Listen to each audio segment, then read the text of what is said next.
ætla bara svo að bjóða ykkur velkomin hér í kvöld. Það verður klukkutíma og korter, þannig að við komast á æfingu SMA innan nóga og þeir frá lyfjaeftirlitum munu bara kynna sig og rúlla þessu áfram og svo spyrjið þið bara eins og bara jafnóðum eða þegar þeir gefa ykkur leyfi til og reynum að hafa gaman af þessu og svo flytjum við boðskapinn enn lengra inn í ykkar hópa og tækjum með ykkur pöpp og hafið í þöskunum. Ég taka 2 fyrst þið eru svona fá, ég átti vona fleiri. En gangi ykkur vel í kvöld. Takk fyrir það. Bara byrjið þið. Takk hérlega fyrir það. Ég vil þakka Íshokkeysambandinu fyrir að skipuleggja þennan viðburð og þakka ykkur fyrir að koma. Það er ekki á hverjum degi sem við fáum tækifæri til þess að tala við iðkendur innan ISÍ lyfjamál. Þetta er kannski eitthvað svona sem fólk vill forðast að ræða en við erum náttúrulega í rauninni að vinna fyrir íþróttafólkið en ekki öfugt. Þannig að fyrst koma íþróttirnar, svo kemur lyfjaeftirlitið og ég er með smá glærupakka sem ég ætla að sýna.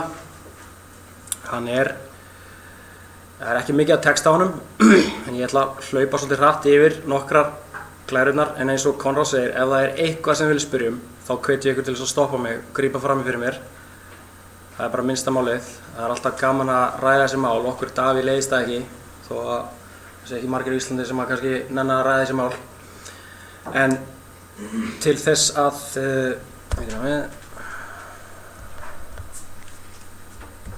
frosjan hérna með tölvan.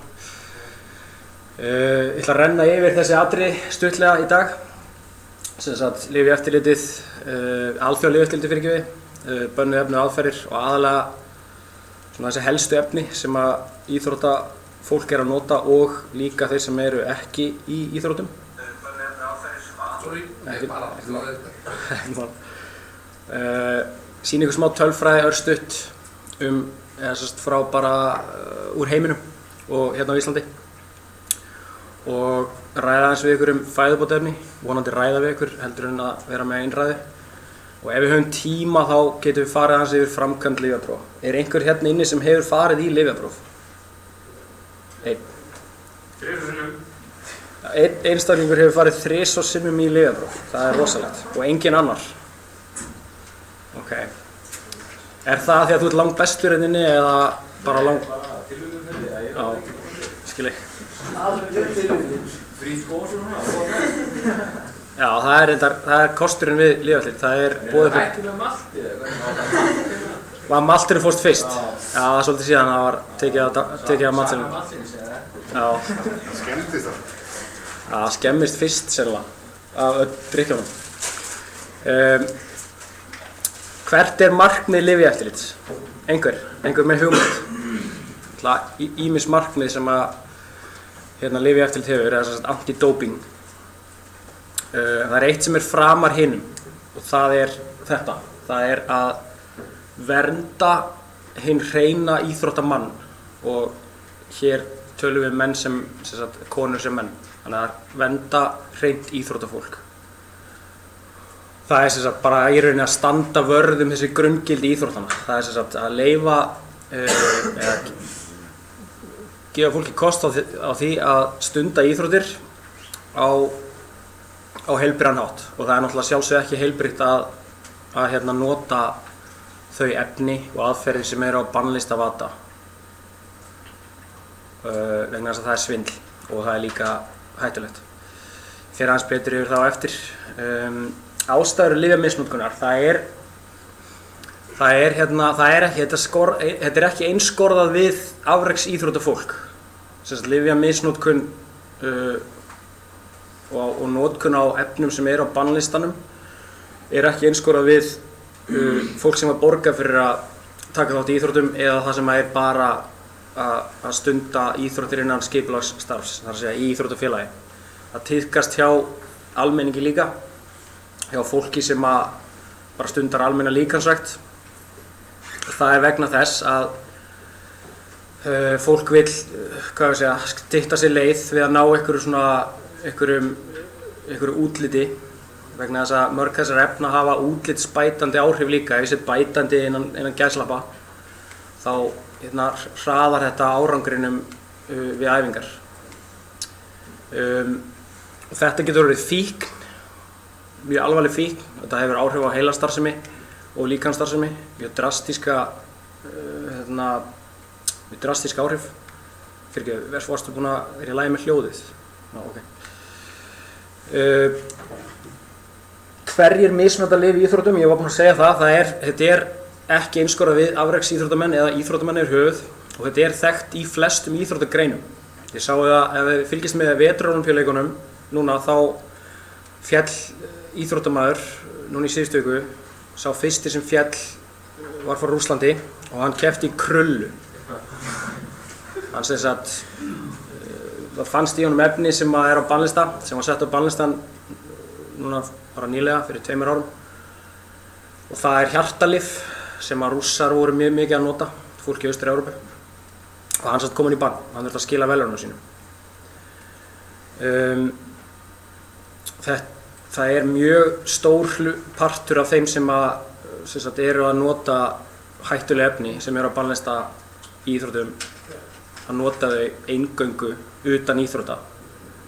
Og svo eru einhverjir sem nota þetta bæði þegar þeir eru í íþróttum og hafa kannski einhver markmið að ná einhverjum árangri í ræktinni eða líta einhvern veginn út á einhvern sérstakann hátt. Þannig að það sé þá ofar, sú ástæða sé í forgrunni, frekar heldur en þessi íþróttilegi árangur. Það getur bara verið allavega. Þetta helst svolítið í hendur, sem sagt, þessi árangursbætandi áhrif og útlitsbætandi áhrif. Þeir sem nota efnin, þeir eru oftast ekki að gera það, eða þau eru oftast ekki að gera það undir eftirliti. Þannig að það skapast gríðarlega hætta við þessa notkun og það eru fæstir sem að telja sig vera að taka áhættu með notkun hættulegra efna og þess vegna halda þeir því áfram eða þau. Þannig að það helst svolítið í hendur líka. Ég ætla aðeins að stikla á stóru varðandi alþjóðalyfjaeftirlitið. Hefur einhver heyrt um þetta áður? WADA, World Anti-Doping Agency. Þetta er sem sagt í rauninni yfirboðari okkar. Þetta eru svona bara, ef við ímyndum ykkur bara regnhlíf og regnhlífin er WADA, þá eru við sem lyfjaeftirlit ISÍ, er rauninni bara lyfjaeftirlit á Íslandi, þá eru við undir WADA. Þannig að við þurfum að fara eftir því sem að WADA leggur upp með. Af því að WADA semur reglunar. Sem sagt, bannlistan, hvað má nota og hvað má ekki nota í íþróttum og viðurlögin við brotum. Það er ekki sami hér á Íslandi. Það er gert hjá WADA sem eru með höfuðstöðvar í Kanada og svo líka í Sviss. Það er mjög mikið að samböndum, alþjóða íþróttasamböndum sem eru með höfuðstöðvar. Ég held að íshokkeysambandið sé þar líka. En allavega þá er WADA þetta afl sem að dregur vagninn í lyfjamálum og þetta er ekki gömul samtök. Þetta var stofnað 1999. Það var lyfjaeftirlit í íþróttum fyrir þennan tíma en það var ekki svona sameiginleg rödd í lyfjamálum og til dæmis þá er þessi fræðsla hér í kvöld, hún á ekki að vera allt öðruvísi heldur en fræðsla í Bandaríkjunum eða fræðsla í Frakklandi eða í Indlandi og Kína og svo framvegis. Þannig að það er verið að reyna að samrýma allt saman og við förum eftir sömu lögum og reglum og allir aðrir, sem sagt innan ólympíuhreyfingarinnar. Því að WADA snýr að henni og ISÍ er undir ólympíuhreyfingunni, ef við skiljum hvað ég meina. Þetta á ekki við til dæmis NHL, sem sagt atvinnumannahokkey í Bandaríkjunum. Það er ekki inn í þessu kerfi sem við erum inn í, en þið eruð inn í. Ef þið værið í NHL þá myndið þið vera undir lyfjaeftirliti NHL. Þetta eru einkadeildir eins og NBA, sem sagt bandaríski körfuboltinn og ameríski fótboltinn, NFL. Þetta eru bara deildir sem eru bara í einkaeign, en það eru alþjóðasamböndin ekki og ekki alþjóðaólympíuhreyfingin.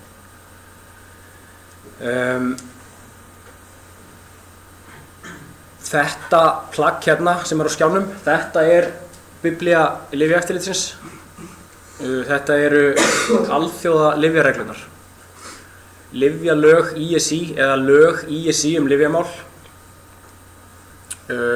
Þau eru í rauninni bara bein þýðing á þessum reglum og við höfum ekkert það að segja.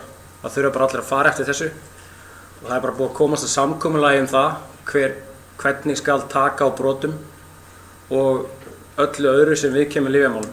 Þá koma hin skjölin til sögunar. Og þá erum við með hérna vinstra megin, þið sjáu eflaust ekki textan hér.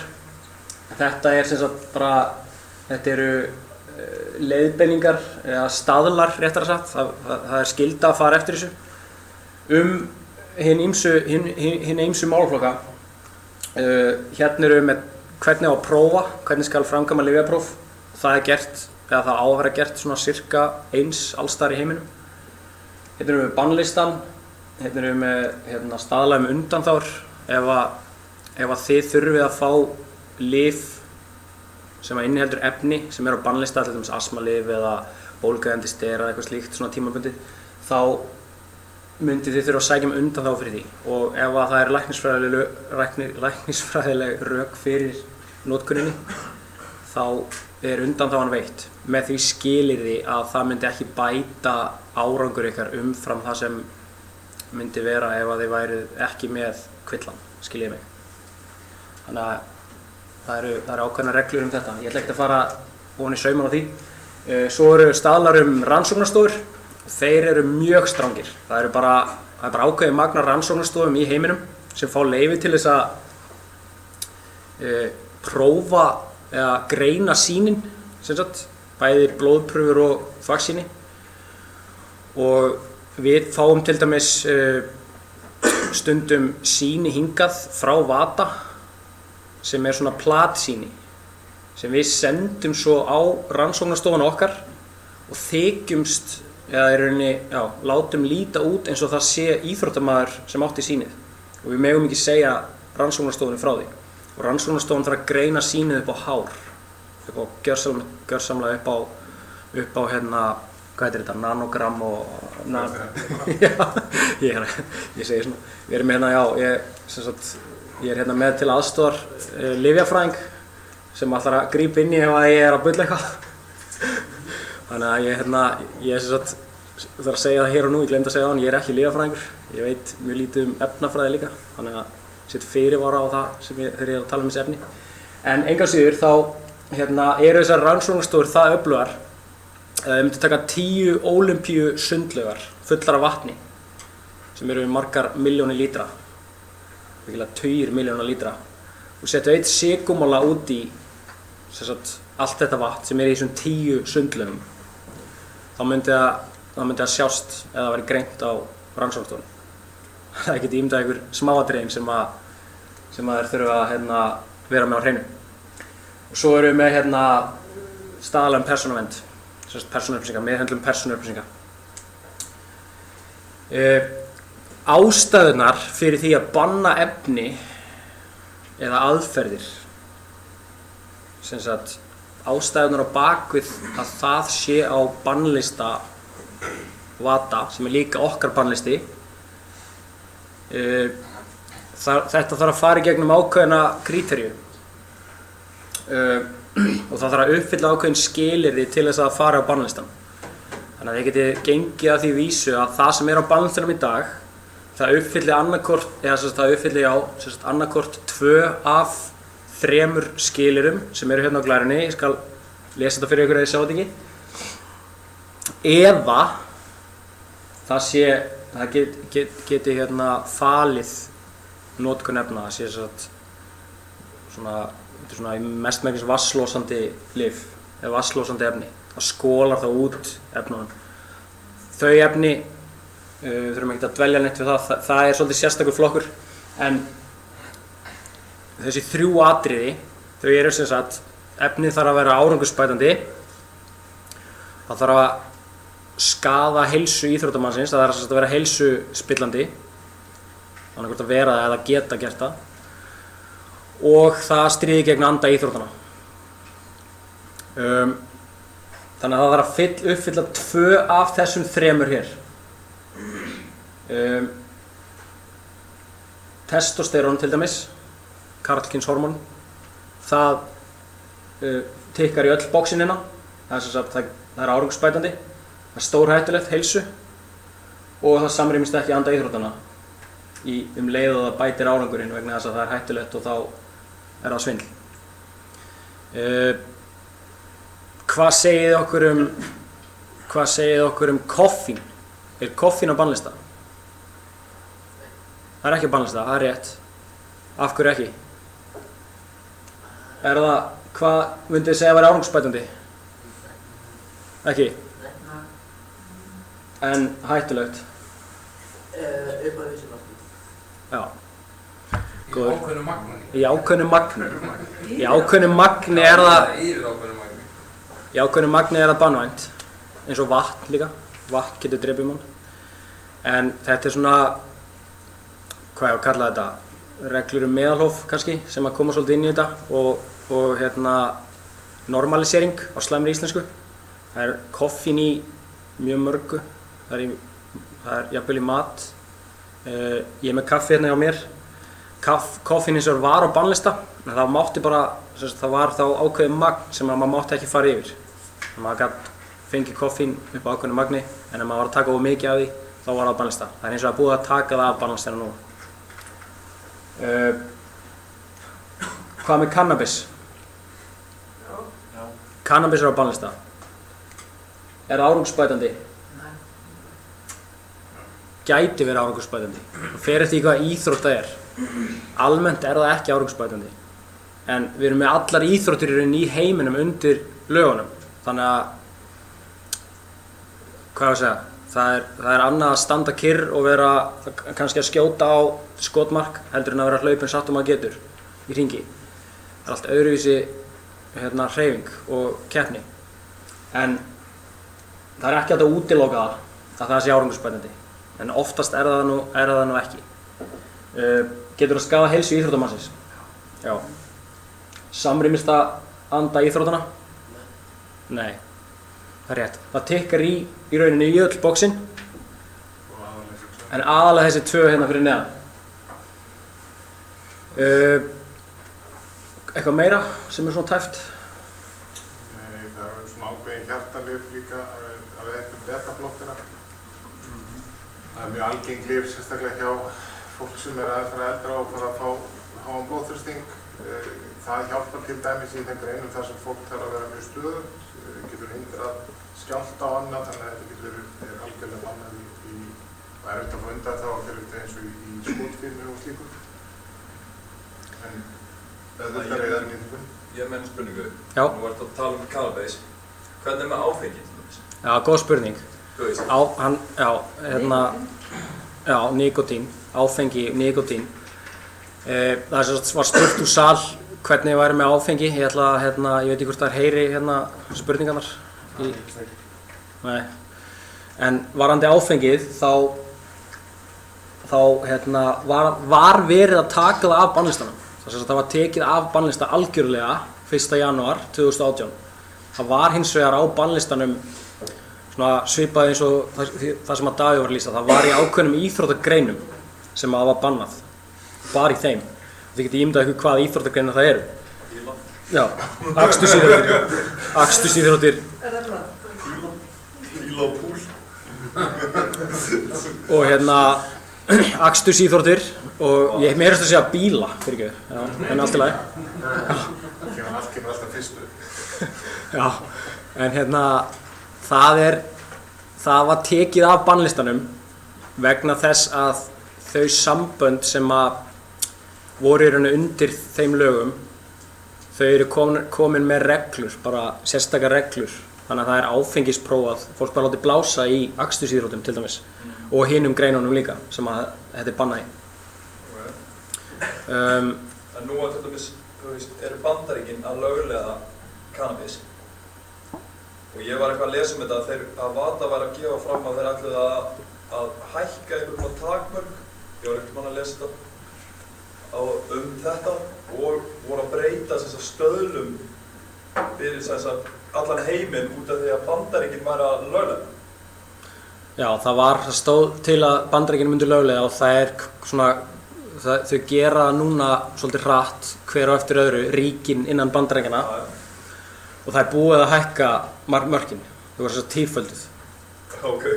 Þannig að það má greinast 10 sinnum meira af kannabis í sýninu í dag heldur en það mátti fyrir 2015. Cirka 10 sinnum, já, þetta er eitthvað svoleiðis. Það er hins vegar líka, það eru margir innan, eða svona áhrifavaldar innan, þessa málaflokks, lyfjaeftirlits, sem vilja láta taka það af bannlistanum.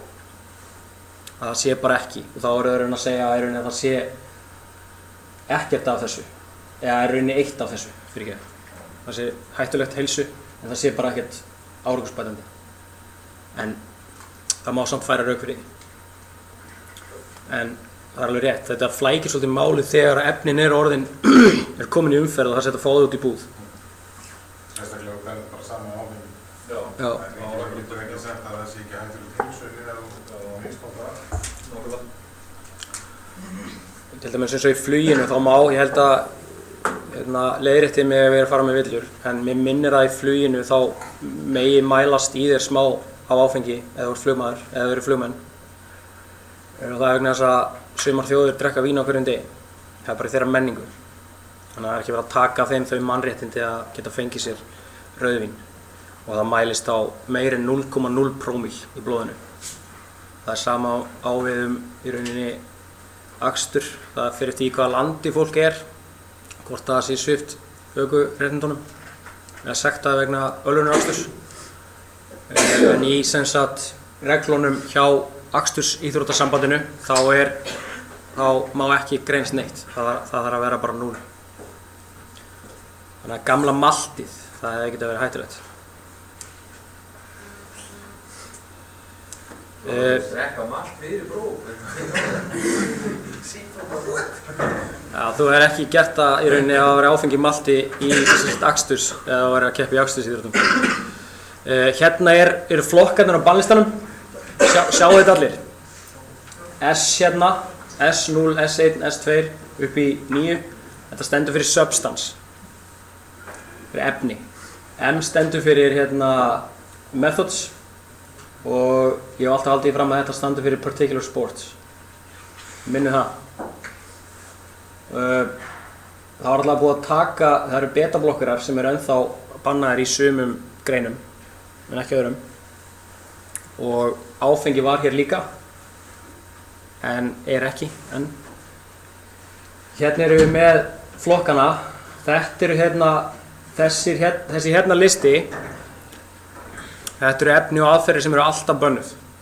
Skiptir engu máli hvort það sé í leik eða á æfingu. Skiljið. Þannig að ef það er lyfjapróf á æfingu, þá er greint fyrir öllum þessum efnum hérna og aðferðum. Það eru skoðar. Svo eru við með flokka sem eru á bannlista bara í keppni. Þannig að það er, segjum að það sé lyfjapróf utan keppni, það sem sagt þýðir að það sé lyfjapróf á æfingu eða lyfjapróf hjá ykkur strákar á æfingu og eftir, þá er sýnið greint fyrir þessu hér sem er fyrir ofan.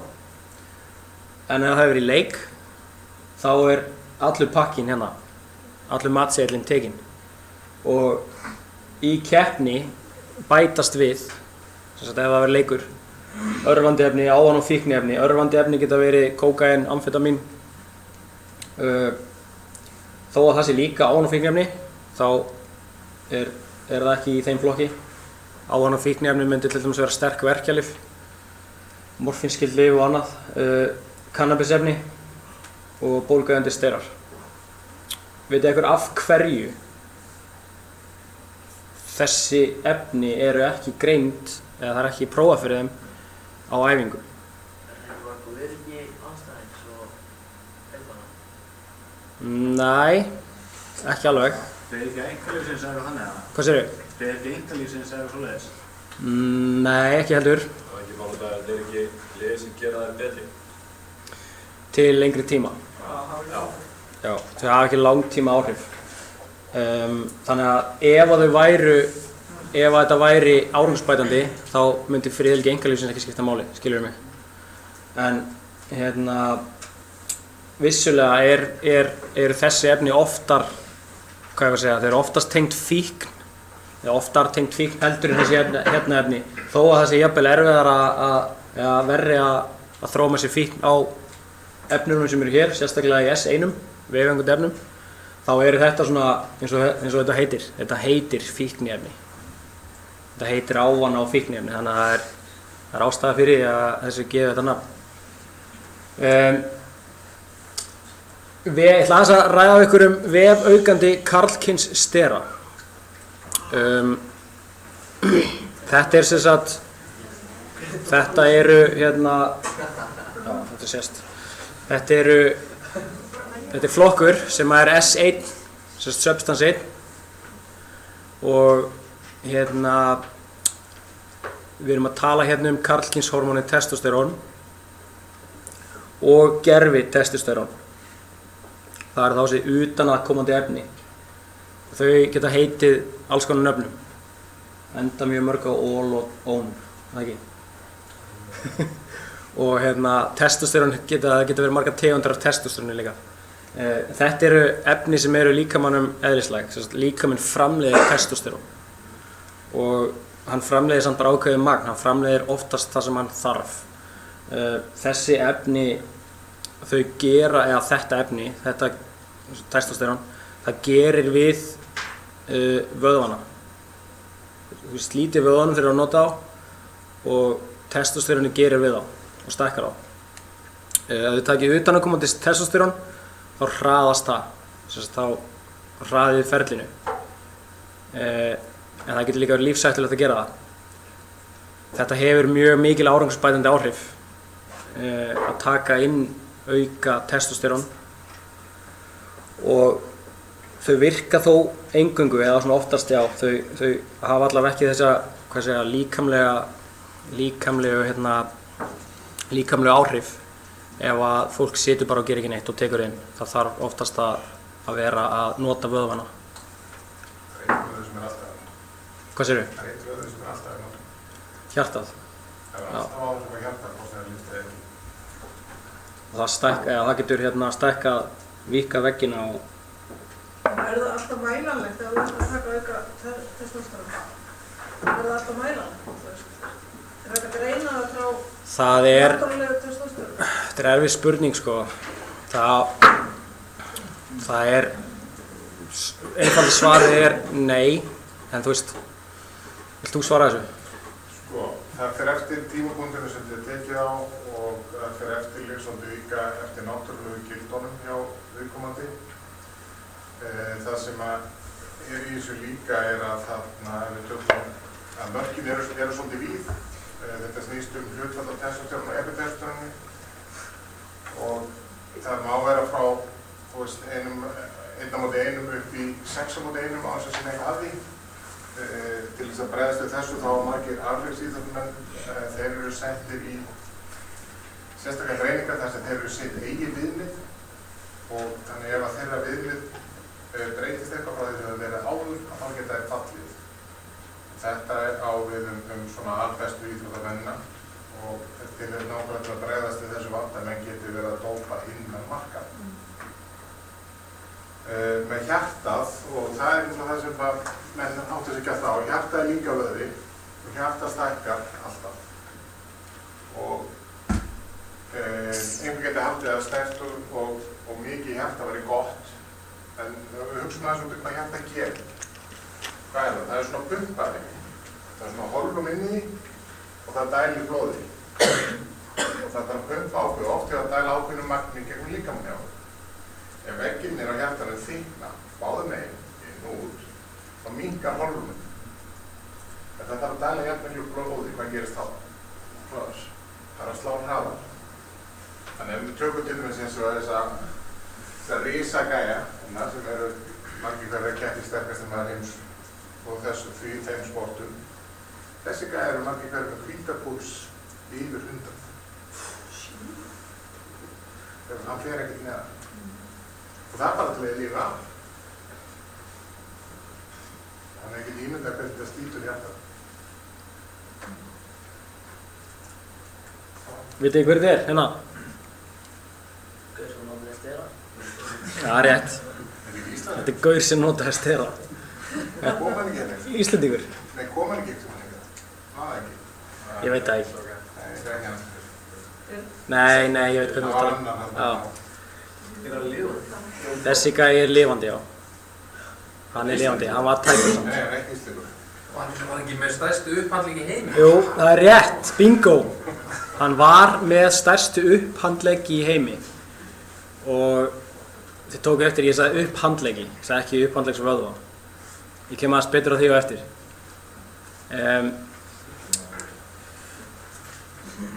Þetta er spegill. Þið sjáu að það er líka það sama þarna í bak fyrir aftan ykkur.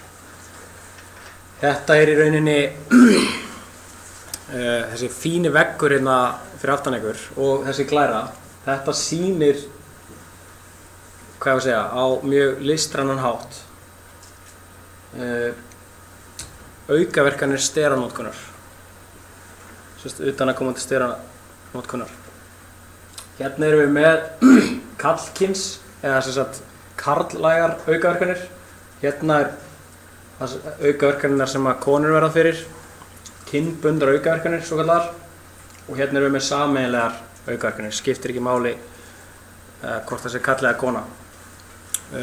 Og ég efast að sjáin allir á þetta er ekki það góður skjávarpi.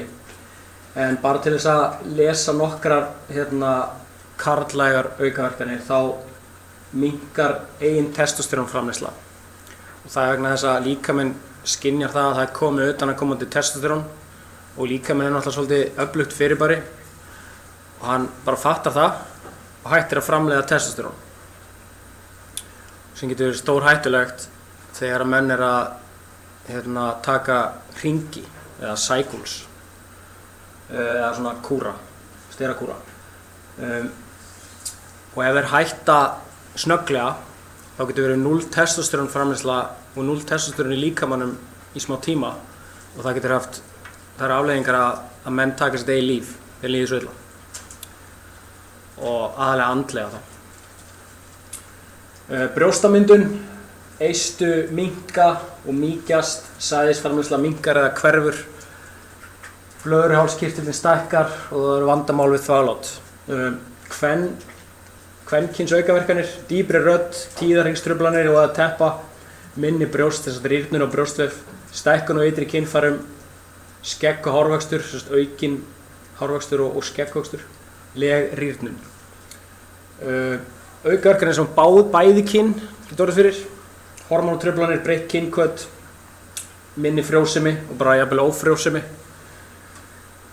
Bólumyndun, slitför, sýkingar, mjög slæmar sýkingar, fólk er að sprauta sig, beinvöxtur, sem sagt beinin hætta að vaxa og líkamsæði verður þá bara minni heldur hún hefði orðið þegar fólk byrjar að tekur það fyrir full vöxt. Vöðvar og sinar geta skemmst, aukin hætta á sinaslitum, þykkara blóð, hærri blóðþrýstingur, eins og Davíð sagði, stækkun hjartavöða, aukin hætta á heilablóðfalli í kjölfarið, lifrarskemmdir, lifrarbilun og krabbamein. Þetta eru aukaverkanir sem hafa verið þekktar mjög lengi. Steranotkun hins vegar er ekkert svo, hvað ég að segja, svona náði ekkert kannski neinum hápunkt, hugsaði ná hápunktin núna, en hún var ekkert orðin algeng meðal almennings fyrir 1980. Þannig að þeir sem voru kannski að nota þá, þeir eru ennþá á lífi. Þannig að það á eftir að koma svolítið mikið í ljós varðandi enn frekari áhrif á steranotkun. Og það sem hefur verið að koma og hefur búið að vera að rannsaka núna nýlega, svona síðustu árum, það eru andleg áhrif. Og þau eru í rauninni, hvað ég að segja, þau geta verið alvarlegri. Það er náttúrulega ekkert alvarlegri heldur en að deyja, þá er þetta bara búið. En þessar andlegu breytingar geta líka leitt til í rauninni dauða, vegna þess að fólk tekur sitt eigið líf. og það eru til rannsóknir sem sagt þessar andlegu breytingar og bara svona til þess að lesa þetta fyrir ykkur ef þið sjáu þetta ekki. Þetta hefur áhrif á heilastarfsemina. Þess að heilabörkurinn hann rýrnar, hann minnkar sem að þýðir í rauninni bara vitsmunaskerðing eða svona, já, þessi heilabörkur hann stjórnar ýmsu í líkamanum og bara hugsunum og aðgerðum og aðgerðastýringu og öðru og rökhugsun svo framvegis. Mikla skapsveiflur og einbeitingarleysi, þetta getur verið fylgikvilli. Þetta er ekkert að alhæfa þetta að fá þetta allir. Ef að fólk er, svolítið tæft á geði þá munu sterar mjög líklega ýta þeim fram á brúninni en það er ólíklegra að það gerist hjá fólki sem er svona rólera yfir höfuð. Svefntruflanir, minni samkennd, aukin árásargirni helst í hendur mikla skapsveiflur, depurð, kvíði og hugræn skerðing, þunglindi og sjálfsvíks hugleiðingar. Svo ég haldi áfram aðeins með kynbundnar aukaverkanir stera. Þá er hérna myndir af karlmanni. Hérna eru þessi kvenmannsbrjóst. Nei, þetta eru karlmannsbrjóst en þetta eru stærri brjóstin stækkuðu við steranotkun. Þetta hér er hérna fyrrverandi kona. Myndin hérna af kúluvarparanum. Hún hét Heidi Krieger, minnir mig. Hún keppti kúluvarpi fyrir Austur-Þýskaland. Hún var svo heppin eða óheppin að vera látin taka stera án sinnar vitundar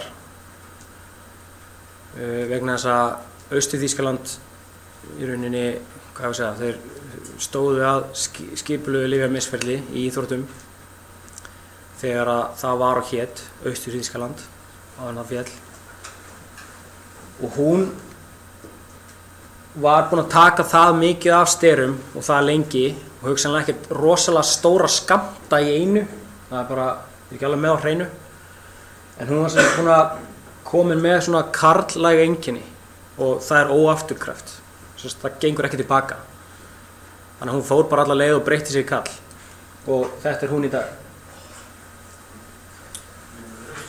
Hvernig eru sterar þeim með reynir? Er þetta fyrst tekið inn í ökuformi eða? Þau voru látin taka töflur held ég, oftast. Það voru einhverja sprautur líka. Já, einhverja sprautur. Þetta kom allt í ljós eftir að múrinn féll, þetta var vandlega dokumenterað í Stasi-skýrslu. Þannig að það var hægt að fletta þessu öllu.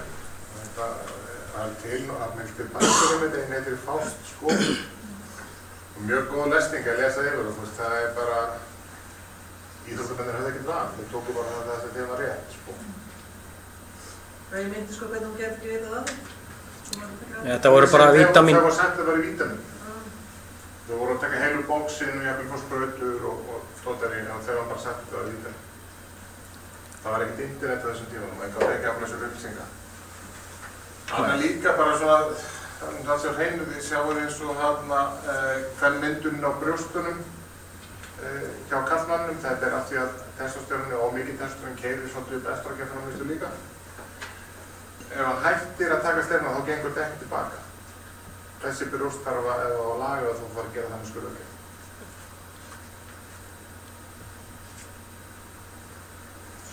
Þeir eru með mynd sem er á sama einstaklingi á mismunandi tímum. Þetta gerist fyrst en ekki öfugt. Það er að nota stera, er að sprauta sig og færa mjög alvarlegar sýkingar. Þetta er frá Svíþjóð held ég. Ég sjá að það er í rauninni bara, hann er búinn að rýrna hér líka, þetta er löngu seinna. 21 árs, vaxtarræktarkappi. Þessi er ekki að fá sýkingu af sprautunum, hann er að fá sýkingu út af mikilli bólumyndun. Síðan eru líka dæmum þegar við erum með fjölmörg case hérna á landi, þar sem að vera að leggja inn unga stráka inn á Landspítalann með sýklingleyfi æð af því að þeir hafi ekki vandað sér nægilega vel við að sprauta sterónum í sig og hafa fengið sýkingar á stúkustaf.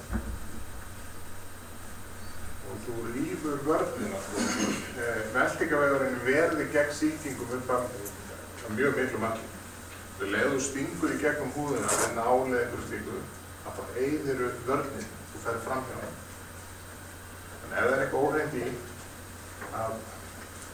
og við spáðum í því, megnið af þessum sterum sem í umferð, það ólífið. Þeir ekki framleiddar lyfjafyrirtækjum. Þeir geta þess að blandaðir í einhverjum bílskúr einhvers staðar. Hversu hreint er þetta?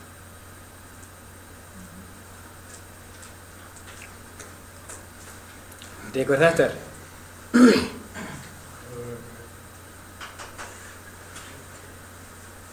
Sigríður.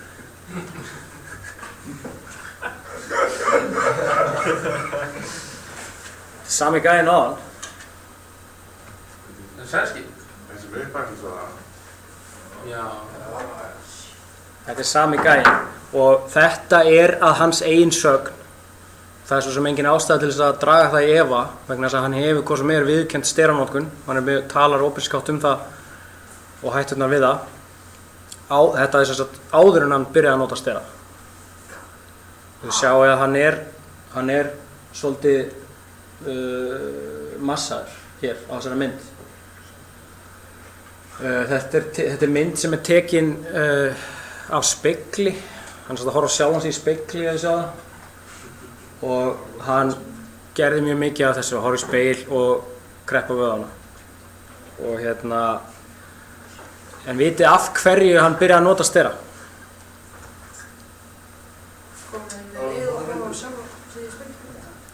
Komið leið á því? Eða ábyggilega. Það er partur ástæðinu. En ástæðan fyrir því að hann byrjaði að nota stera er svo að hann lifði fyrir líkamsræktina.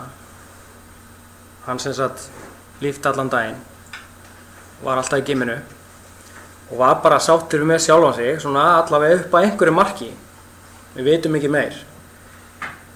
Hann er samt alltaf að tjekka, hvort hann sé ekki nógu stór, hvort hann ekki bætt sig og svo framvegis. Og ástæðan fyrir hann byrjaði að nota stera var svo að þeir sem voru að æfa með honum, þeir byrjaði að nota stera. Þannig að það voru þeir orðnir stærri en hann. Það náttúrulega gengur alls ekki upp. Það er bara, hann tók það ekki í mál. Og þannig að hann fór bara í rússíbanaferð steranotkunar og varð að þessum sem er hægra megin. En við sjáum að titillinn á glærunni er synthol. Það er í rauninni það sem er í upphandlingunum að þeim. Það er olíulaust verkjalyf og áfengi. Það er ekki vöðvar. Þeir sprauta þessu í sig til þess að stækka upphandlegginn svo að heimsmetabók Guinness geti komið og mælt á og gefið eitthvað velun fyrir það. Viðurkenningarskjal. Já, viðurkenningarskjal og ég held að það sé ekki einu svona peningavelun sko. Þannig er það ekki inn á geðraskanum yfir áldagskanir? Jú. Klárlega. Jú, það er nefnilega málið. Þessi gæi, ég man ekki hvað hann heitir, hann tók metið af honum. Og hann er mjög sáttur við það, þið sjá hann er mjög sáttur á þessari mynd. Og þetta er náttúrulega ekki alveg, hvað ég að segja, við myndum ekki segja að þetta sé eðlilegt. En það er ekkert eðlilegt við það að setja vökva undir húðina á sér til þess að láta stækka ummál hennar. Þannig að þessu fylgir ekkert aukið af, bara aukið ummál? Nei, þetta er bara það er ekki einu sinni vöðvi við það. Þetta er bara fullt af vökva og dóti. Stingur á það á leikbröðsóttur. Já. Við séum svona vídeó. En ég meina, menn eru farið að sjá þetta mjög mikið. Fólk eru farið að sjá þetta mjög mikið í dag. Nú það er farið að setja brjóstaimplant, upphandlegsimplant, kálfaimplant í kallmenn. Það er bara, þetta er sami hlutur.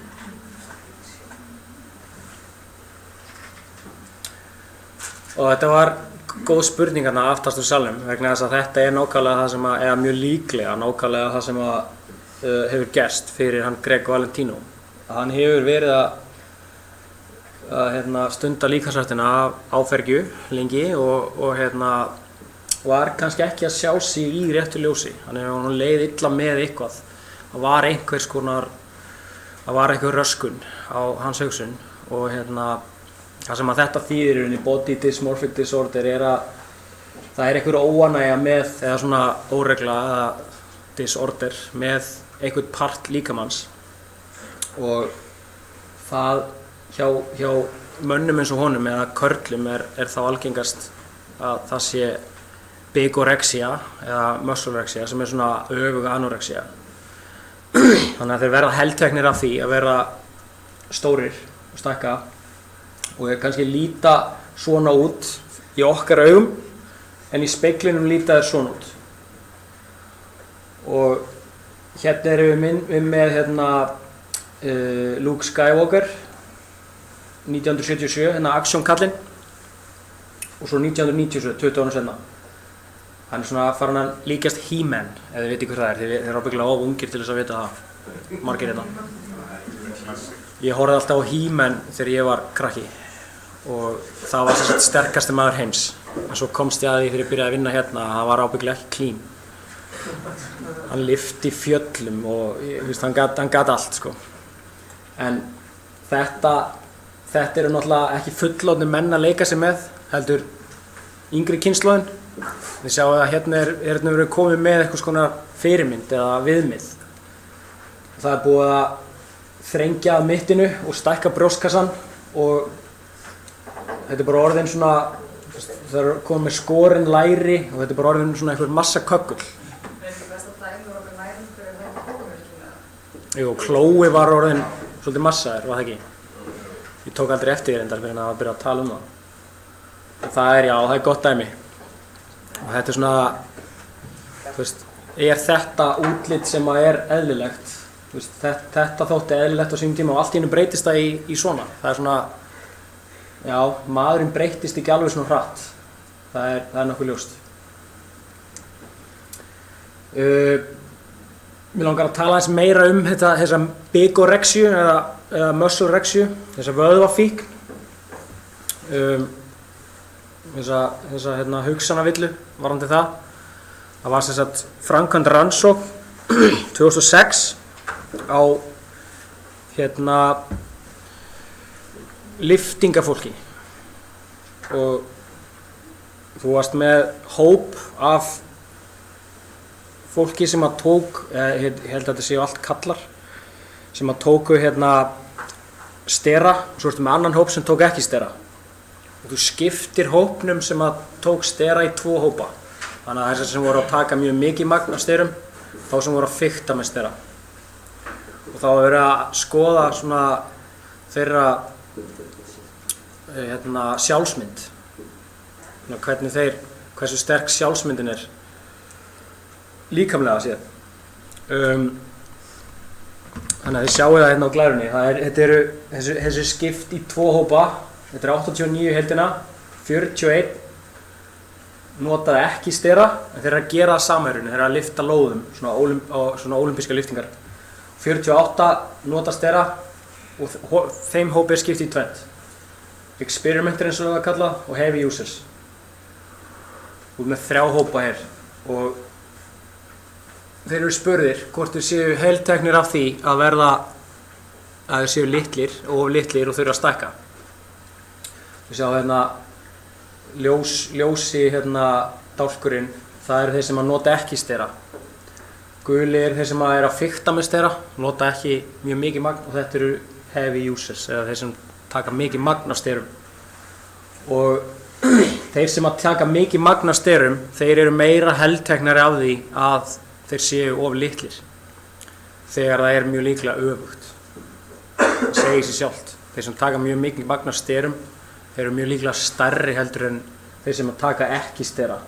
Þeir eru samt helteknari af því að þeir séu og þeir hugsa meir það hversu litlir þeir eru og þurfa að stækka. Sem er náttúrulega alveg crazy. Ekki satt.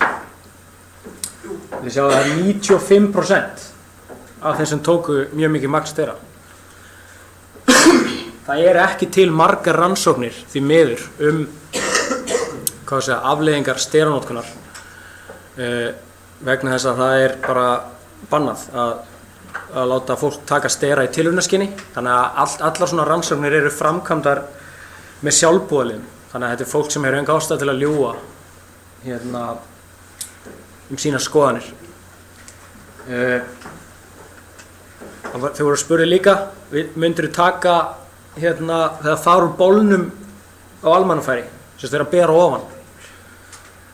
Og þeir sem voru mest hikandi við það, eða myndu neita því, voru þeir sem að taka mest af styrum. Og það sama þróun í rauninni. Það eru þeir sem að fikta með þá, einhver ríf 30% myndu ekki fara úr og ofan, en einungis 10% rúmlega myndu ekki fara úr og ofan hjá þeim sem að voru ekki að nota stera. Þetta verður að hafa í huga, þetta er ekki bara einhver hópur út í bæ, þetta er fólk sem að stunda lyftingar. Það er gríðarlegur munur á 45% og 13% eða hvað þetta er. Og það er næstu því helmingurinn af þeim sem að nota mjög mikið magn af sterum sem að myndu alls ekki fara úr og ofan á almannafæri. Önnur rannsókn með 88 viðfangsefnum. Þessi rannsókn var gerð í Noregi. Ég ætla bara að segja ykkur örstutt frá henni. Hún var sem sagt, það voru teknar myndir af heilanum með nýjustu tækni á næstu 90 manns, og svo erum við með annan hóp sem að var í rauninni svona, hvað kallast control group á íslensku? Viðmiðunarhópur, þakka þér fyrir. Ég hef aldrei gert rannsókn á íslensku nefnilega, bara á ensku.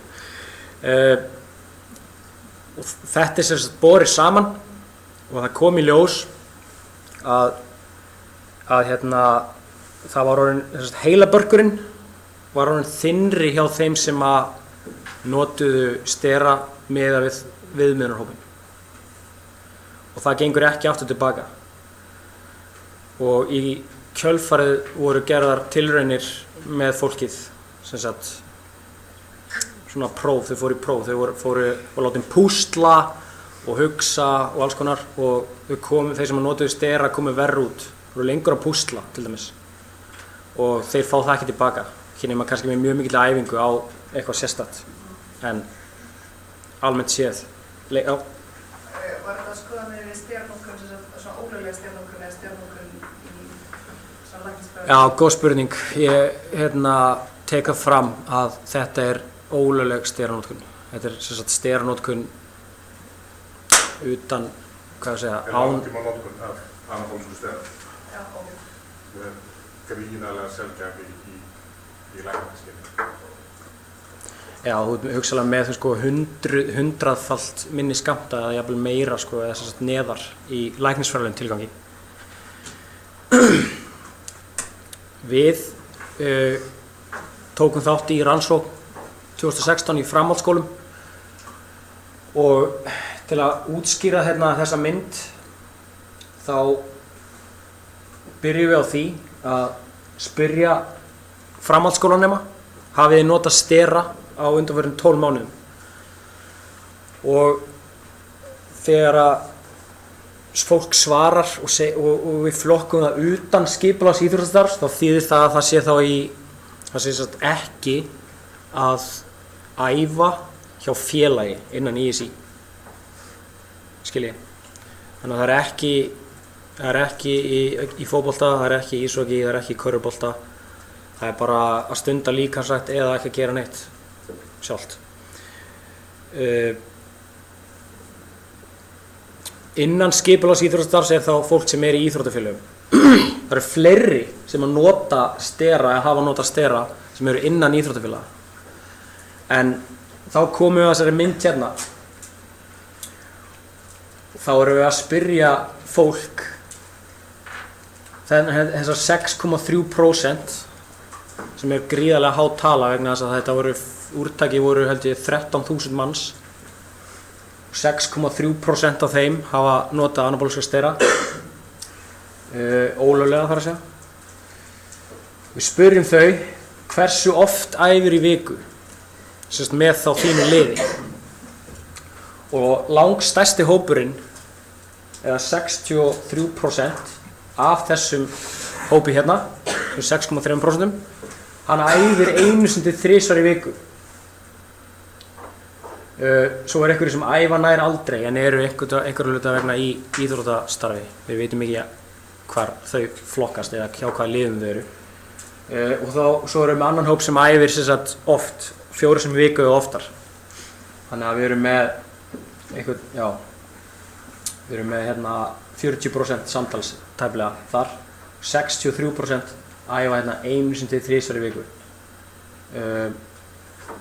Þannig að það eru fleiri, stærsti hópurinn í framhaldsskólum sem notast hann innan skipulags íþróttastarfs. Hins vegar, og til þess að bæta við, þá þetta svolítið há tala, því verður ekki neitað, 6,3% af framhaldsskólanemum innan skipulags íþróttastarfs.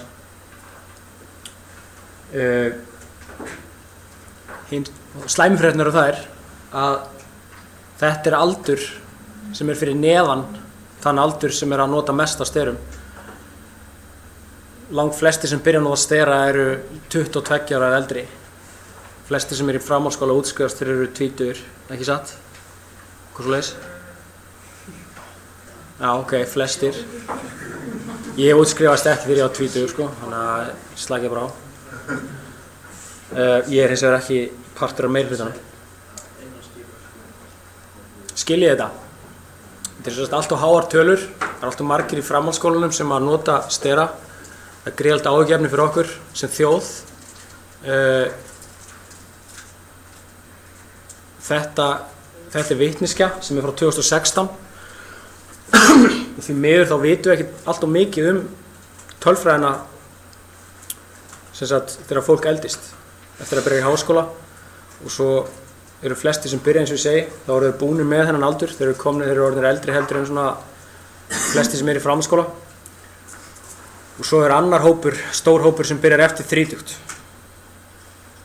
Og við vitum ekkert mjög mikið þetta, tölfræðilega séð. Það segir sér í sjálft að flestir sem að nota stera, séu að telji sjálfa sig vera að taka mikla áhættu með notkuninni. Af því meiri áhættu sem þau myndi vera að telja sig vera að taka, þeim mun líklegri að það myndir hætta, ekki satt. Þannig að það líka mjög líklegt, það ólíklegt að margir geti stýrt notkuninni sjálfur. Meðal annars vegna þessara andlegu breytinga. Fólk kannski byrjar að nota stera og stækkar rosalega mikið og svo hættir að sjá sjálfu sig rétt í ljósi og heldur að þurfi meira. Í Bandaríkjunum notkunin talin vera 1 til 3 milljónir, það er svolítið há skekkjumörk og flestir af þeim telja sig vera að taka litla meðal eða litla áhættun með notkunin. Og ég hugsa að sé eins á Íslandi, það er allavega þannig á Norðurlöndunum. Það mjög misjafnt hvað ef við horfum á afreksíþróttirnar, hvaða takmarki fólk að reyna að ná. Hérna frægur hafnaboltakappi sem var dæmdur í bann frá íþróttum vegna vaxtarhormónanotkunar, HGH. Það mjög líklegt að hann hafi verið að nota meira magn heldur en þessi hérna maður, veit hver þetta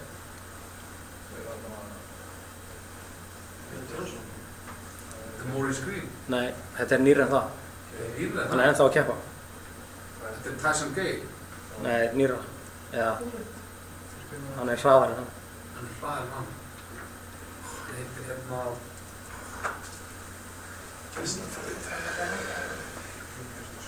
Byrjar á jóð og endar á N. Justin. Justin Gatlin. Hann hefur tvisvar fallið á lyfjaprófi og fólk í frjálsíþróttaheiminum ekki sátt við það að hann sé ennþá að keppa vegna þess að hann hugsanlega ennþá að njóta ágáðans af því að hafa tekið stera yfir eitthvað tímabil sem að enginn veit hvað langt. En staðreyndin svo að hann hefur tvisvar sinnum fallið á lyfjaprófi og hann núverandi heimsmeistari í 100 metra hlaupi karla. Ég held að það sé 35 ára gamall. Já, baulað á hann allan tíman. Þannig að þetta, ég sjá að hann þarf að hlaupa mjög hratt, hann tekur sína stera, það tók þá mjög líklega undir læknisráði, annars hefði það getið farið úr böndunum hjá honum og hann hefði ekki verið að gera það rétt. Sama með Alex Rodríguez, hafnaboltakafan, hann gerði þetta allt í gegnum lækna, þannig að þetta er mjög skipuleg lyfjamisnotkun. Nokkrar tölulegar staðreyndir lyfjapróf á heimsvísu frá 2014. Við erum að tala um að árið 2014 voru ykkur tæplega 250.000 lyfjapróf tekin í heiminum. Árið 2017 voru þau í kringum 300.000. Við erum að taka í kringum kannski 200 próf á ári, þannig að það er ekki stór biti af kökunni. En það er mjög dýrt að taka lyfjapróf. Í heildina erum við að horfa á næstum 1500 jákvæð sýni frá 2014. Þið getið lesið út úr þessari tölfræði hér að það er líklegra að karlar falli á lyfjaprófi heldur en konur. Jafnvel þó að þeir séu oftar teknir lyfjapróf heldur en konur. Það er búið að, það er búið að svona leiðrétta þann kynjamismun. Þetta snýst ekki um jafnrétti í lyfjaeftirliti, alls ekki. Þetta snýst líkindareikning og það eru, sagt ykkur það að það er samt ekki 80% af prófunum sem eru karlapróf en engu að síður 80% þeirra sem falla. Það eru miklu fleiri sem falla í keppni heldur en utan keppni en samt eru fleiri próf tekin utan keppni. Ég veit ekki hvort það segir ykkur eitthvað. En hvað prófið þið margar íþróttir? Já, þú veist, íþróttagreinar. það er mjög misjafnt. Þú veist, hvað eru þið með margar íþróttagreinar undir? 33 held ég. 33? Já. En ekki allir að prófa öll ár. Minni greinar, það er svona, það er dett út suma ár komin önnur. Hver stendur straumur á kostnaðar? Lyfjaeftirlit, bara menntamálaráðuneytið. Þess að menntamálaráðuneytið. Við erum bara með okkar fjárlög. Íslenska ríki er rauninni framkvæmdaraðilinn, tæknilega séð. Þeir eru ábyrgir fyrir lyfjaeftirliti á Íslandi, annars fengi ekki Ísland að vera með í neinum íþrótum og framseldu bara framkvæmdina til ISI. En það stendur til að breyta því núna bara, hugsanlega bara á morgun, sko. Bara næstu daga. Næstu daga. Það er allt komið í gegn. Fjárlög allt eru komið, þannig að við erum að detta inn í sjálfstæða stofnun. Og það er ákveðin formsatriði sem þetta er að klára. Það eftir að klára ákveðin formsatriði og að því að lyfjaeftirlit snýst í rauninni sjálfstæði. Þetta þarf að vera óháð stofnun, hún er. Þetta virkar alveg þannig í dag. Við erum alveg sjálfstæð. Við heyrum ekki undir stjórn ISI hvað varðar okkar ákvarðanir. En engu að síður þá er þetta undir sömu kennitölunni og reyndar ekki í sama skrifstofan, en engu að síður, já, við ISI borgar laun lyfjaeftirlitsaðila. Það er að segja þess eina sem vinnur hjá lyfjaeftirlitinu, sem er ég, og reyndar þeir sem taka próf líka. Davíð fær ekki krónu fyrir það sem hann gerir, hann er sjálfboðaliði. Hann er búinn að eyða ábyggilega 1500 klukktíma í þetta á sinna ævi, eða meira. Ef þú tekur með það þegar þú ert að hugsa um það, þá er það miklu meira.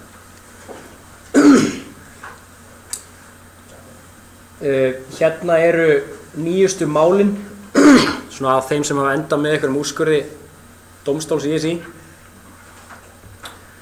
Þetta eru sem sagt jákvæð lyfjapróf. Sjá hérna, það er eitt ísokimál frá 2010. THC er inn í kannabis, það virka efni í kannabis. Þannig að þetta eru með íþróttagrein hér, hvaða efni fannst og svo hvaða bann var sett á, kemsbann. 2 af 3 nýjustu málunum eru úr íshokkí. Það var dæmt í 4 ára bann.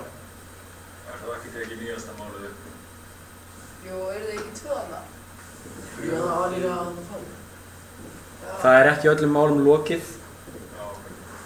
Þetta er bara það sem er búið að dæmi í. Við erum að tala hérna mál sem hefur verið kært í og dómstóll ISI hefur fellt úrskurðum. Nýjasta málið er á lyftingum og það var fyrir að neita að gangast til lyfjapróf. íþróttafólk á aldrei að hagnast á því að neita að fara í lyfjapróf. Hámarksrefsing 4 ár fyrir jákvætt sýni.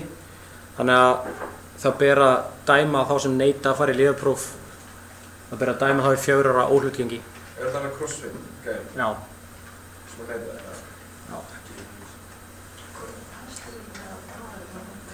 Örstutt varðandi þetta. Þið eru nú flest hérna ung og eru sennilega ekki bara hætt á morgun í íþróttinni. Þetta er nýtilkomið, svona tiltölulega, nokkur ár gamalt. Og þetta er í rauninni bara myndlíking, þetta lítur ekkert svona út, en þetta heitir samt vegabréf íþróttamannsins. Sem sagt, lífsýna vegabréf íþróttamannsins. Og bara til þess að útskýra þetta örlítið nánar, þá eru hérna myndir af íþrótta, eða svona profile. Þetta er einn íþróttamaður og við erum með 10 lyfjapróf hér sem hann fer í. Hérna erum við með steragildi í vaksíni. Rauðu línurnar, þær merkja frávikin, þar sem eru leyfileg frávik í þessum gildum. Hérna erum við með í rauninni neikvætt sýni, það er sem sagt kom ekkert út úr því, það er greint fyrir öllum efnunum á bannlistanum og svo er þetta skoðað auk þess. Þannig að það er hægt að falla lyfjaprófi án þess að það greinist beint í sýninu. Heldur eru frávikin á steragildunum, á hormónugildunum skoðuð. Þetta er líka gert með blóð. Þannig að ef að til dæmis bláa línan hérna færi eitthvað staðar upp. Þið sjá að hérna er 1 próf, það er fyrsta prófið, annað, 3., 4. Þetta getur verið í nóvember, þetta er í desember, þetta er í mars á næsta ári og svo framvegis. Sjá að ef að 1 prófið, ef það er frávik, stórt frávik, þá er það óeðlilegt hans líkamsstarfsemi, þá er það eitthvað skrítið. Þannig að hérna er mjög mikill stöðuleiki í þessum gildum. Þannig að það þarf að skoða það sérstaklega og það getur leitt til þess að íþróttafólk fellir á lyfjaprófi og setja dæmt í bann. En það eru sérfræðingar sem að skoða þetta sem fá borga meira en ég fyrir að lesa í þetta. Sjá munn á sig, ef þetta verður stakt próf, þá má blái punkturinn sem er hans gildi vera einhvers staðar frá þessu og upp hingað. En eftir að við komum fleiri mælingar á hann, þá þrengjast mörkin. Ef hann fer upp hérna núna þá er hann falla. En ef þetta verður bara 1 stakt próf, þá mætti hann fara allavega hingað. Því að hann er alveg að setja eigin viðmið og það þrengir mjög mörkin. Því það er svo mikið einstakling. Þú getur verið með annan einstakling þar sem að línan hans lægi kannski hér. Og þá væri rauða lína aðeins frá ofan hana. Örstutt skráðan lyfjaprófunarhóp. Við erum með skráðan lyfjaprófunarhóp. Vitið þið hvað það er? Nei, þið vitið það ekki. Það finnst mér líka ekki skrítið. Þetta er hópur af fólki sem er á, á efsta stigi, hæsta afreksstigi, sem þarf að láta okkur vita á 3 mánaða fresti hvar þau eru næstu 3 mánuðina. Æfingatíma, hvenær eru í vinnunni, hvar þau gista og svo framvegis. Þannig að þau þurfa að segja okkur hvar þau eru á hverjum einasta degi. Þau geta náttúrulega breytt upplýsingunum líka ef það breytist. Bara í símanum sínum. Er ekki Gunni Nelson undir svona? Hann er undir svona, jú, það er rétt, en hann er ekki hjá okkur. Hann er hjá UFC. UFC, passar. Þannig að UFC, það er bandaríska lyfjaeftirlitið sem að framkvæmir lyfjapróf fyrir UFC, veit hvar hann er alla daga ársins. Það veit hann er heima á sér á morgun, milli klukkan 7, 8 og svo framvegis. Þannig að það sé hægt að ganga á honum vísum í próf allt árið. Þannig að hann getur ekki farið upp í Landmannalaugar og verið þar að kampa og verið að gera eitthvað sem hann á að gera. Og svo framvegis, skiljiði. Þannig að menn hafa fallið á þessu. Hjólreiðakappar hafa fallið á þessu. Þeir hafa verið eitthvað staðar annar staðar heldur en þeir sögðust alltaf vera. Það hefur komið í ljós seinna. Þá eru þeir dæmdir í bann. Við erum ekki það sem við viljum vera. Við erum ekki það sem þeir sögðust alltaf vera. Hvernig svífum þið á þessu? svona, Þú veist, var að fylla það verður búið og þú veist, annars svoleiðis er beðið, hvað er langur biðtími eftir að þú veist? Það er ákveðin klukkutími sem fólk á að gefa upp til lyfjaprófunar. Já. Það er sem sagt merki við klukkutíma per dag sem að það á að vera bara akkurat á þessum stað og það er beðið eftir þeim í klukkutíma og svo 1 klukkutími viðbót og það er reynt að ná tali af fólki. En ef það næst ekki þá kallast það missed test sem er í rauninni bæði íslensku og enska. En það þýðir ekki fall. Það þýðir bara aðvörun. Þetta má ekki gerast 3 svar á 18 mánaða tímabili. Þá er það jákvætt, þá er 4 ára bann. En ef að... Þetta algengt?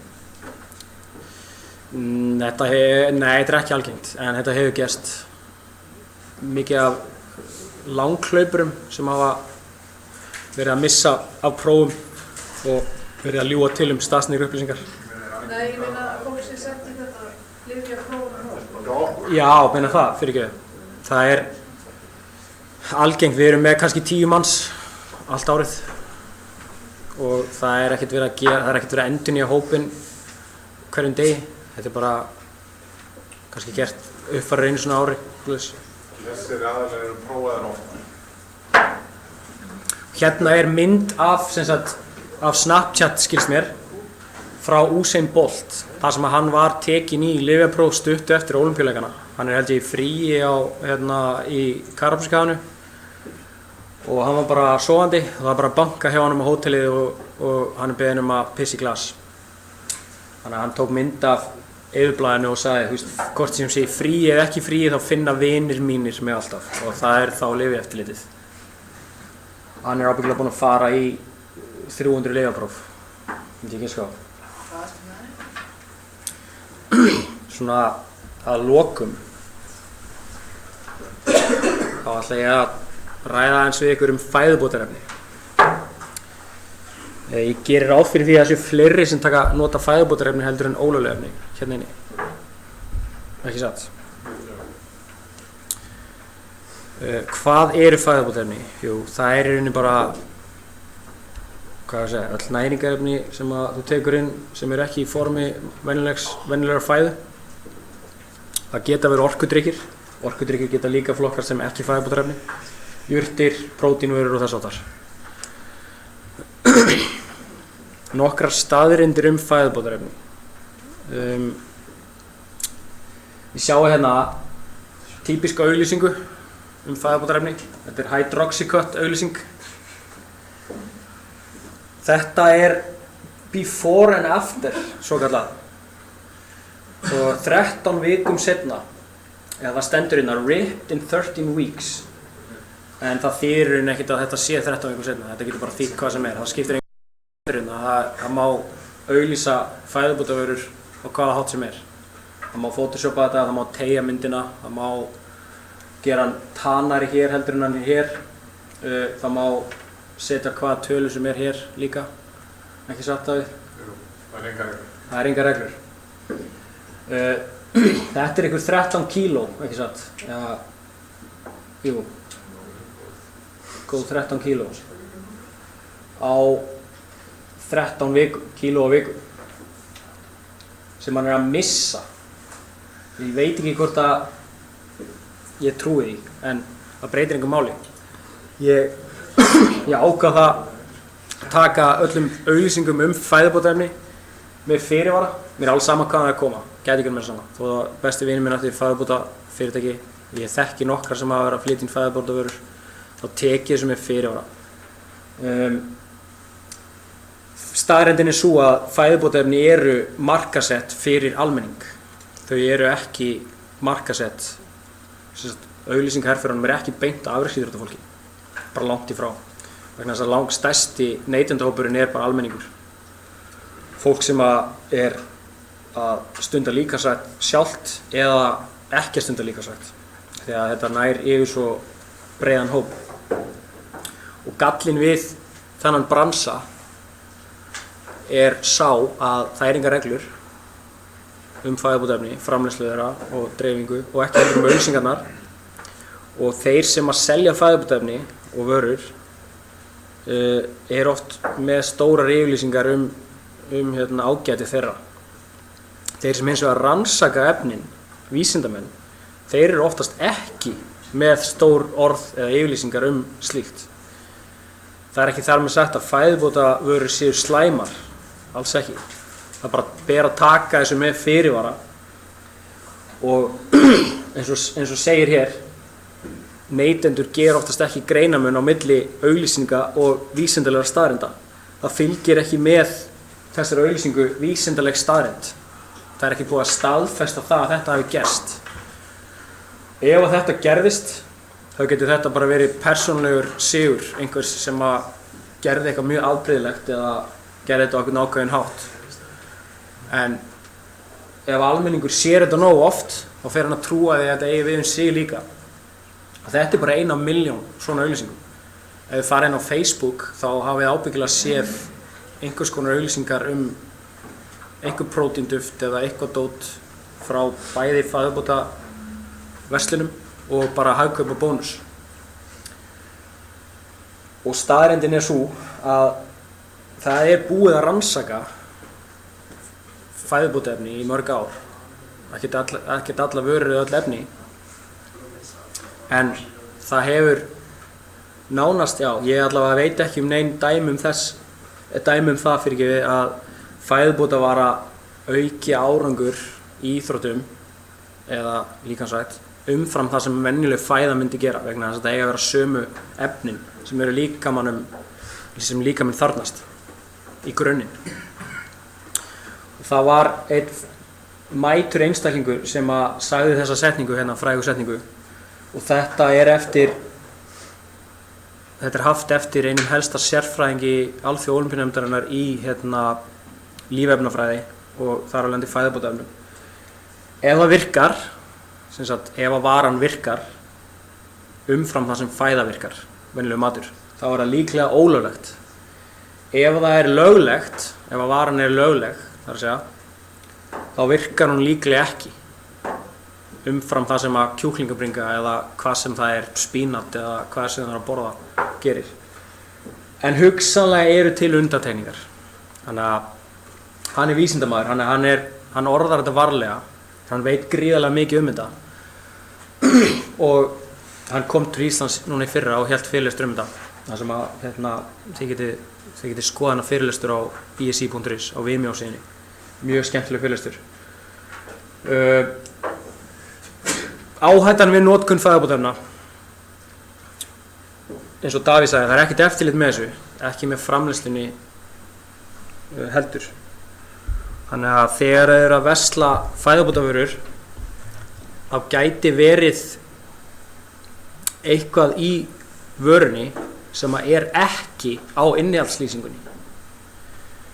Og ef að það tilfellið, þá helsti hvatinn á bakvið það að það sé eitthvað ólöglegt. Vegna þess að hvað? Akkur ætti að vera eitthvað í fæðubótavöru sem ekki á innihaldslýsingunni. Það er ólöglegt. Það er rétt. Og af hverju það í vörunni bara yfir höfuð? Af hverju myndi einhver setja efni í vöru sem ekki á henni og það sem auk þess ólöglegt? Til að fólk halda að sé að bæta sig en svo haldir áfram að kaupa vöruna. Já, bara alveg hárrétt. Og þetta snýst peninga og þetta ekki óalgengt, því miður. Ég ætla ekki að segja að það sé mikið af vörum í Hagkaup eða Bónus eða í Skeifunni eða hvað sem það sem að innihalda efni sem ekki á innihaldslýsingunni eða eru ólögleg yfir höfuð. Af því að þessi ólöglegu efni geta stundum líka verið á innihaldslýsingunni. Samt eru þau flutt inn og seld og það ekkert eftirlit með þessu. Ég get lofa ykkur því að það mjög mörg efni sem innihalda ekki það sem stendur innihaldslýsingunni. Já, það líka annað vandamál. Það oft... Ef við tökum bara svona dæmi, eins og ginseng sem nú mjög þekkt efni, það búið að selja svona 30-50% meira ginseng á hverju ári undan það 10, 15, 20 ár heldur með framleitt í heilum. Það gengur ekki alveg. En það ekkert eftir að ganga út í það ekkert eftirlit með þessu. Það ekki mælt og það enginn sem skoðar hvort þessi rétt sem stendur á. Hvernig það fyrir íþróttamann sem fer bara hérna í fitnessport og það þarf að kaupa sér síðan 4? Þurfum við hvað getum við gert til að koma í veg fyrir það að við séum að kaupa efni sem eru ekki gagslaus, heldur eru á bannlisti. Og þegar það sko að grúka í þessum vatadótið þarna, það bara þarf að vera lögfræðingur fyrir það sko. Það fer ekki þetta allt. Já, það núli gegnum bannlistan. Já, það er alveg bort sko. Mesta hættan svo að þessu ólegt efni í þessu sem ekki efni á lýsingunum. Það er bara basically ekki kaupa neitt. Það á þín áhættu. Hefur ykkur, Við tökum bara einhvern dæmi, menn að fótboltaklúbbarnir í Englandi, það tekur engin fæðubótarefni, önnur en þau efni sem á klúbburinn hefur látið sérstaklega mæla. Og enga árbundrykki eins og þess. Af því að það klúbbnum allt og dýrt og þessi menn eftir bæn. Já, ég skilur. Já, þetta hefur verið rannsakað. Alþjóða Ólympíunefndin hefur kostað rannsókn á þessu. Það voru keypt 600 tegundir af svona vörum og rannsakaðar í Þýskalandi. Það voru keyptar út allt en rannsakaðar í Þýskalandi. Og 20% þeirra, ég held að það verið 19,5%, reyndust innihalda efni sem voru bannaðar í íþróttum, mest sterar, anabólískir sterar, þá náttúrulega bara svínvirkar varan. En það kom ekki fram í innihaldslýsingunni. Selja mjög mikið af vörunni, svo kemst það upp, þá hættar bara framleiðan að skipta nafn eða hvernig sem það borga einhverja sekt eða ekki.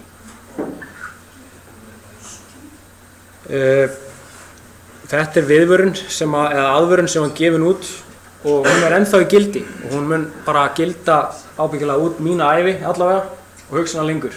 Neysla á fæðubótavörum felur í sér áhættu fyrir íþróttamenn þar að þau geta innihaldið efni sem bannað að nota í íþróttum. Sá sem neytir þess að vara verið sjálfur að bera áhættuna á því að neyslan valdi því að bönnu efni greinst í síni hans við lyfjaeftirlit. Ef hins vegar að vara menguð og íþróttamaður getur sýnt fram á það að svo var, þá lítur málið öðruvísi við heldur en að eins og svo oft hefur gerst að íþróttafólk falli á lyfjaprófi og kenni fæðubótavöru það og engar sannanir fyrir því liggja fyrir. Af því að það hefur gerst að fólk hefur fallið á lyfjaprófi og sagt, herru, ég tók hérna inn prótínduft og það bara pottið það þess vegna sem ég féll á lyfjaprófinu. Þá varan hugsanlega rannsökuð eða fólk það náttúrulega bara standa kostnað að því sjálft að láta rannsaka það á rannsóknarstofu og það að sanna það að það hafi sannarlega fundist í þeim dung og fleirum innsigluðum pakka.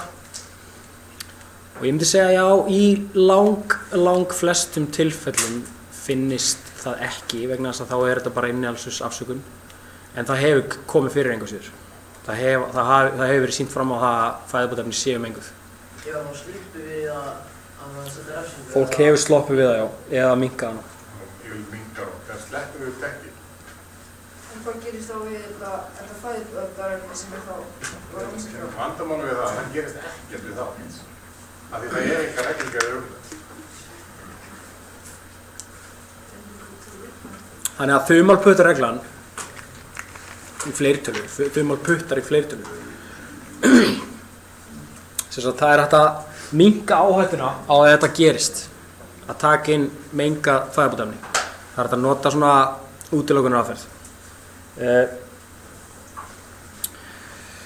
Kynna sér vörurnar, internetið mjög öflugt í dag. Það hægt að þið getið skoðað eBay, Amazon, það hægt að googla, þau veitir hvað það að googla eitthvað. Það hægt að googla alls konar hluti. Það hægt að googla nöfnin á vörunum og það kemur bara upp ein niðurstaða, spurning hvort maður ætti að kaupa það. Ef það selt á Amazon og það eru 5.000 mann sem hafa keypt það og gefa því góð meðmæli og ekkert bendi til þess að einhver hafi sagt eitthvað slæmt vöruna eða hún sé menguð, þá er ólíklegra að hún innihaldi eitthvað á bannlista heldur en það sem að er á tungumáli sem þið skiljið ekki. Það er hægt að skoða lista yfir vörur sem hafa verið tilkynntar á heimasíðu bandaríska lyfjaeftirlitsins og þetta er slóðin á þá síðu beint. Það er ekkert margar vörur á þessari síðu núna vegna þess að þetta gerist svo hratt. Vörur koma inn og út. Markar við fæðubótarefni oft með tvöfalda framleiðslu, það er Ameríkuframleiðslu og svo er Evrópuframleiðslu. Sum fyrirtæki eru með það með að fyrir það. Já, það er mörg fyrirtæki sem framleiða vörur á mörgum stöðum, það er ekki endilega alveg sama vara. Já, bara út af því að þá er einhver efni lögleg í landinu og já. Sem eru ólöglega með það. Grunninn er allt sem kemur í jurtum lyft í Bandaríkjunum, saman hvað það er, þangað til það er bannað. Allt sem kemur úr jurtaríkjunum er lyft í Bandaríkjunum, þangað til það er bannað og það þarf að banna einhverju fylki fyrir sig. Þetta er sama og það gerist með mahóangið í Herbalife sem bara eftir það var lyft í sölu í Bandaríkjunum. Þangað til að þeir voru komið með nógu mörg high profile dauðsföll og þá var það bannað. Það eru alltaf slatti sem þolir eftir illa og þá bara, það er bara í hjartast. Eins og í Bandaríkjunum þá hefur FDA, Food and Drug Administration, þar í því landi bara gefið út tilkynningu, bara yfirlýsingu að það eru ákveðnar vörur sem að auglýsa sig eða gera út á að auka orku og kynorku og hraðan vöðvavöxt sem eru algengari eða hættulegri, eru í svona líklegri til þess að innihalda ólögleg efni. Geti kannski séð á nafninu ef eitthvað heitir Testo Booster, þá er það kannski líklegra til þess að vera með testosteróni heldur en ginseng.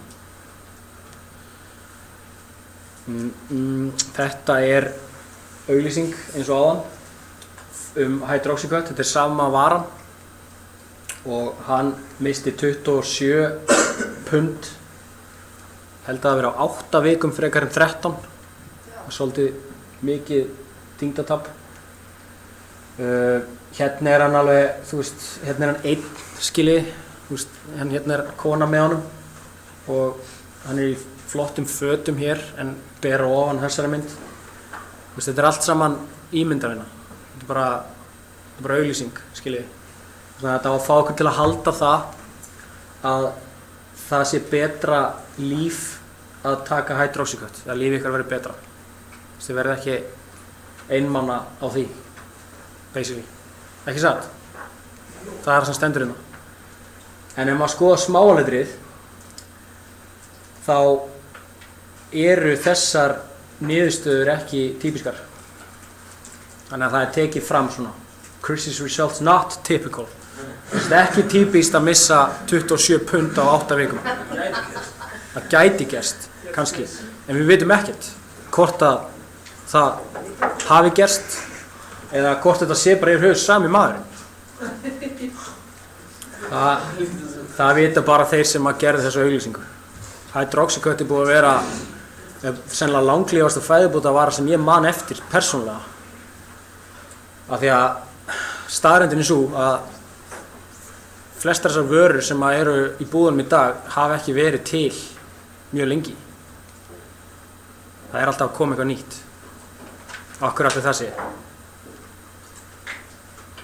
Það komur svona bólur í öllum. Það koma auglýsingar, allir kaupa þetta. Ef við tökum þetta út frá þessu þess að við erum horft á að gegnum í íþróttina, að fyrir mjög mörgum ára síðan að þá sástu við alla fótboltaleikina þess að hálfliðið væri með eitthvað plástra á nefinu til að víkja út nefið. Það átti að gefa svo miklu meira súrefni. Skömmu síðan voru allir konir með svona live plástra í alls konar íþróttum. Þú voru fyrir kristallar sem áttu að eyða öllum verkjum og gera allt betra.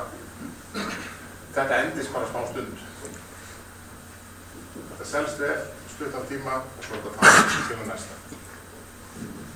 Þetta eru bara, eins og ég segi, þetta er auglýsingmann og það er alltaf sem þurfa við huga. Það eru rosalega miklu peningar í þessu. Þannig að það er rosalegur hagur þeirra sem að selja þetta að koma þessu inn á. Og þið fá alltaf glansmyndir. Þið fá alltaf bara jákvæðir. Sama myndi sem sterasölumaður segja þau. Við bara stækki og það er engin áhætta þessu. Þannig að þið þurfum að skoða allt bara með gagnrýnum augum.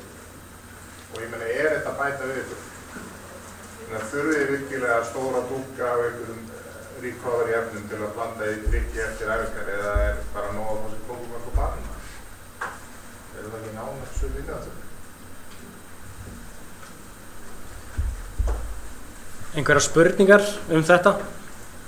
Já, ef einhver leikmaður þarf að vera með einhver astmalið eða einhver svona læknislið bara, hvernig þarf að tilkynna eitthvað fyrirfram? Eða það tilkynna þegar viðkomandi karlið byrjað?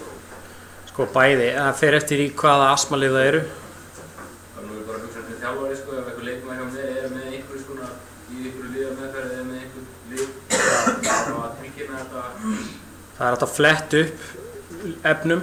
Það er seint að tilkynna ef hann kallar þetta liðapróf. Það fer eftir á hvaða afreksstíð það er, hvort það sé á Ólympíuleikum, hvort það sé á Íslandsmóti og svo framvegis, hvort það sé meistaraflokki eða öðrum flokki, fyrstu eða annarri deild. Það fer eftir í hvaða efni það er líka. Það er líka þessi garanterað að hann fá undanþágu fyrir ég ekki. Fer eftir efninu, en það er hægt að fletta þess upp á, ég get kannski sendt link á hann Konráð sem hann getur komið áfram á félögin, það sem er gagnagrunnur, það sem er hægt að fletta upp öllum efnum nánast til eru og aðtöku hvort þið séu á bannlistanum. Það er eitthvað þú sagði þetta með hvort þú fengir undanþágu eða ekki gefið undanþágu fyrir öllu eða skýringu bak. Já, ef það er góð skýringu bak við það og ef það er algjörlega nauðsynlegt, þú getur ekki með það neitt annað. Já, ok, þú veist þannig að eins og það eru oft gefnir styrk til dæmis, eða það er krabbameins meðferð og svoleiðis og ég þekki í svoleiðis dæmi. Er það dæmi sem að væri... Svo þú myndir fá undanþágu, já. Þú myndir fá undanþágu fyrir því, en ég meina þeir styrir eru gefnir nokkra daga. 5 daga mánuði eða eitthvað. Já, 5 daga eftir lífegjöf. Og þeir skólast ykkur fljótt út, þetta er ekki jafn langt eftir styrir og tala það sem íþróttamenn er nota. Og alls ekki sama vagnir.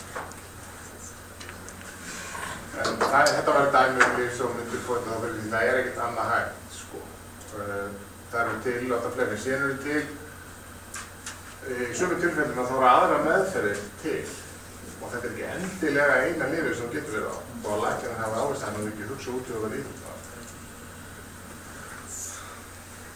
Þá þarf að skoða þau mála þar. Yes. Einhverjar fleiri spurningar? Þið getið alltaf senda okkur post á birgir@isi.is eða fara inn á heimasíðunni á isi.is eða lyfjaeftirlit.is og afla ykkur upplýsingar þar eða bara hringt og spurt. Það er ekta því. Við erum að vinna fyrir ykkur. Að því sögðu þá bara þakka ég ykkur kærlega fyrir komuna. Og já, eigið gott kvöld.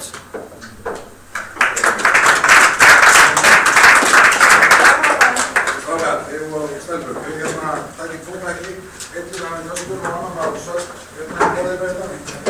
Já, rúminu ég á þú. Takk svo fyrir kvöldið. Þið á Akureyri, bara takk fyrir að horfa á. Og annars staðar væntanlega líka.